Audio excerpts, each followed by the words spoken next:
Hello everyone, I'm Eel, and today I'm going to show you guys a few of the VR devices that we have here in the house and introduce you to the products, some of the upgrades that we've made to them, and basically uh, my opinions about each of them. So I'm going to start real quick with the Oculus Quest. This is the first Quest. It was released by Oculus. Let me grab it right here. It's this one in black.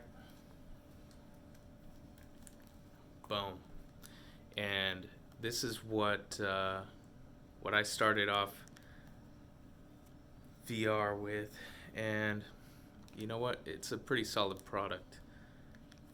There are a few reasons why I still prefer uh, features from this device, but let me show you real quick. Basically, um, it used to have a basic head strap that was later upgraded with this Vive head strap. This is the deluxe strap, and it has headphones built in here. If you don't have headphones, there are built-in speakers that come straight from the headset, and that's what's otherwise used. But as you can see, falls apart a bit because this head strap is not designed for this device. So I had to go online and find someone who was selling 3D printed adapters to make it work, and it's pretty cheap plastic that fell apart. So one side is holding up and the other side is held together with some tape. Now, aesthetically, doesn't look all that great, but it functions pretty well. The strap's pretty comfortable. Honestly, this is probably the best designed head strap out there. And these headphones rest on your ears. Got a really pillowy feel to them, so that's pretty comfortable. Anyways, that's the Quest 1. So, Oculus, or now Meta, had taken some of the features from this, some of the good things, and changed a few things to make them better, changed a few other things to make compromises so that the device is more affordable across the board, and that's where we get the Quest 2. This is the Oculus Quest 2, but when we purchased it, it was no longer Oculus.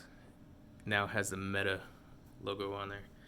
Now, all around, this is more comfortable than the Quest 1 is by itself, just because it's a more updated head strap. It's lighter weight altogether, so it is pretty freaking comfortable. A couple of the drawbacks with Quest 2 that I notice is when you're trying to make some of the adjustments with the distance on the eyes, instead of making it a gradual adjustment, it's adjusted in blocks, and I really don't like that. I'm able to achieve more comfort on the first Quest for that reason. Also, the display type on the Quest 2 was kind of upgraded to increase clarity and get rid of that screen effect, like you're looking through a screen door and you see a grid. It kind of got rid of some of that, but at the sacrifice of the old display, which was OLED. And if you don't know, OLED displays give you a perfect black, so the colors are more realistic on the older Quest. You sacrifice color quality with an increase in clarity on the Quest 2. I kind of still prefer that OLED display, because if you are in a dark setting, it's very blatantly like dark. It feels like you're staring into a void. Whereas on here, I haven't been able to accomplish the exact same illusion. Although it looks great, it's comfortable. Those are two of the biggest drawbacks, I would say. But this is how it comes, straight out the box. This is my wife's headset that has not been upgraded yet. It has the head strap that it came with, and this foam face piece here, which, like I said, is decently comfortable. And for social VR, like, this could be all that you need. Now, if you are more interested in the gaming aspects of virtual reality, then you might consider some of the upgrades that I have made to my headset. So let's take a look.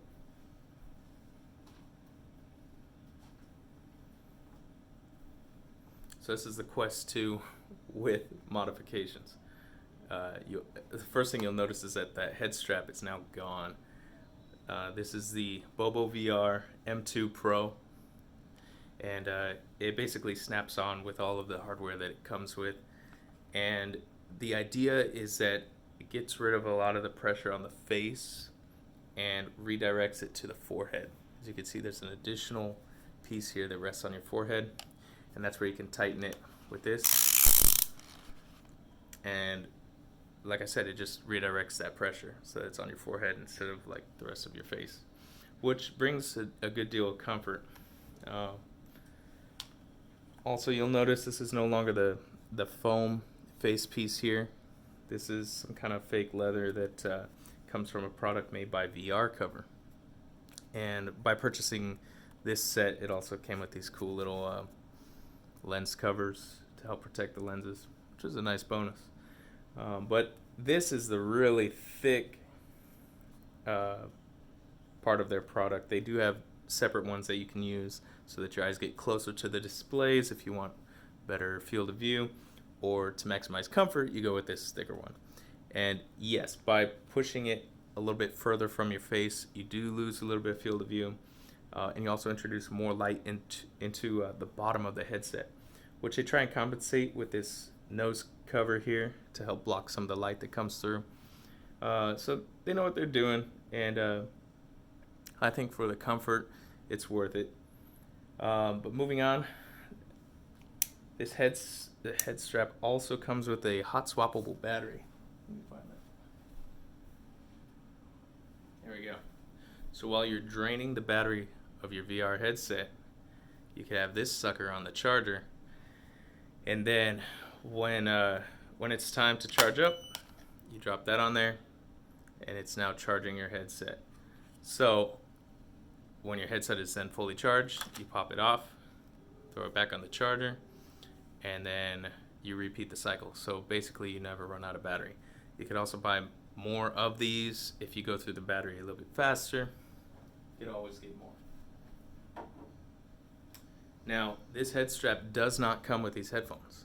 These are headphones that are actually built for the PlayStation VR, but can also be used on this kind of head strap here. So basically just clips around here, and then of course you see all these wires. It'll have to plug into the headphone jack right there, and they kind of mimic the same kind of design and feel of the one on that deluxe strap, but it's not quite as soft, and the sound quality is not quite there as on that deluxe strap. But for the convenience and comfort, it's going to be better than trying to have some kind of separate set of headphones. But yeah, it seems to work for the most part. And this is a good setup, I'd say, for gaming that involves a lot of moving around, or prolonged VR use, because the added comfort, the extra battery power, all of that, like, it just makes it worth it. But anyways, thought I'd share that with you guys for anyone interested in VR. Those are some of the products that I went with as far as upgrading. There's more expensive stuff out there, but I feel like I made wise upgrades for my purposes. So that's that. Oh, one more thing. This is what the controllers look like straight out of the box. They've got these little wrist straps here, and then all the buttons and stuff, obviously. But I also took it one step further on these to get these straps here that you can also slide your fingers in, because believe it or not, you'll find yourself in some situations in VR where you'd like to open up your hand without dropping the controller. So that comes in handy, and it adds comfort and safety, so you can also use the strap with it. But anyways, this is made by Kiwi. Yes, Kiwi. Anyways, these are the Kiwi hand straps for the controllers. I hope you guys enjoyed this, just getting you more familiar with the products that are out there. I hope you guys stay tuned. I'll see you on the next video.